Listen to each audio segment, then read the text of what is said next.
எங்களை சுமக்கிற தெய்வமே, நன்றி மாத்திரம் செலுத்துகிறோம் ஆண்டவரே, நன்றி மாத்திரம் செலுத்துகிறோம். எத்தனை முறை விழுந்தாலும் என் மகனே மகளே என்னை அள்ளி அரவணைத்து முத்தமிடுகிற நல்ல தெய்வம் நீராயிற்றே ஆண்டவரே. What a wonderful God that we serve. எத்தனை நல்ல தெய்வத்தை நாங்கள் ஆராதிக்கிறோம். Thank you Jesus. 2-3 பேர் கூடி வருகிற எந்த இடத்திலும் இருப்பேன் என்று வாக்குத்தத்தம் பண்ணிய தேவன் 2-3 மேலாக கூடி வந்திருக்கிற நமக்கு உலாவிக் கொண்டிருக்கிறார். துதி ஆராதனையை கர்த்தர் பிரியப்படுகிறவர். துதி என்றால் ஆண்டவருக்கு நன்றி செலுத்துவது, ஆராதனை என்பது நம்மையே கொடுப்பது என்பதை வேதம் நமக்கு கற்றுக் கொடுக்கிறது. இப்பொழுது நம்ம எல்லாரும் நம்ம கொடுக்க போகிறோம். இயேசுவுடைய கரத்துக்குள்ளாக நம்மை கொடுக்க போகிறோம். ஆண்டவரே, என்னையே நான் தருகிறேன், என்னையே நான் தருகிறேன். உங்களை போல என்னை மாற்றி விடும் ஆண்டவரே. சொல்லுங்க, உங்களை போல சொல்லுங்க, உங்களை போல இயேசுவா எங்களை மாற்றி விடுங்க ஆண்டவரே.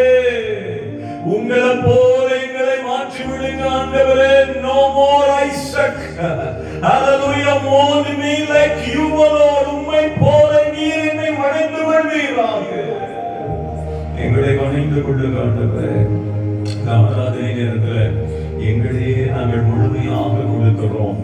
100% கொடுக்கிறோம் சுவாமி. இனி நான் அல்ல, கிறிஸ்துவே என்ற அனுபவம் எங்களுடைய வாழ்க்கையில் வெளிப்படுவதாக கர்த்தர் கிருபை செய்கிறபடியால் நன்றி மாத்திரம் செலுத்துகிறோம். தேவன் நாம் ஏறெடுத்த ஒவ்வொரு துதிகளையும், நம்மை அர்ப்பணித்த உண்மையான ஆராதனையின் அர்ப்பணிப்பையும் கர்த்தர் அங்கீகரித்திருக்கிறார் என்று விசுவாசிக்கிறவங்க மாத்திரம் நல்ல கரங்களை தட்டி ஆண்டவர் இயேசுவுக்கு, நல்ல கரங்களை தட்டி ஆண்டவர் இயேசுவுக்கு எல்லா துதி கன மகிமை ஆண்டவர் இயேசு ஒருவருக்கே உரித்தாகுவதாக. நன்றி செலுத்துகிறோம் சுவாமி, நன்றி செலுத்துகிறோம், நன்றி செலுத்துகிறோம். நாங்கள் எடுத்த துதி ஆராதனைகளை அங்கீகரித்திருக்கிறீர். Thank you Jesus. எஞ்சிருக்கிற ஒவ்வொரு வேளைகளிலும் உங்களுடைய நாமம் மகிமைப்படுவதாக. உங்களுடைய வார்த்தையில வல்லமை உண்டு ஆண்டவரே, உங்களுடைய வார்த்தையில விடுதலை உண்டு ஆண்டவரே. அந்த விடுதலை கொடுக்கிற வார்த்தை எங்கள் மத்தியில் வெளிப்படுவதாக. அந்த விடுதலை கொடுக்கிற வார்த்தை எங்கள் மத்தியில் வெளிப்படுவதாக ஆண்டவரே. ஒரு மனுஷனுடைய சத்தம் அல்ல, அடியனை மறைத்து அடியனோடு திரளாய் வந்திருக்கிற சகோதர சகோதரிகள் அத்தனை பேரோடு உங்களுடைய தெளிவான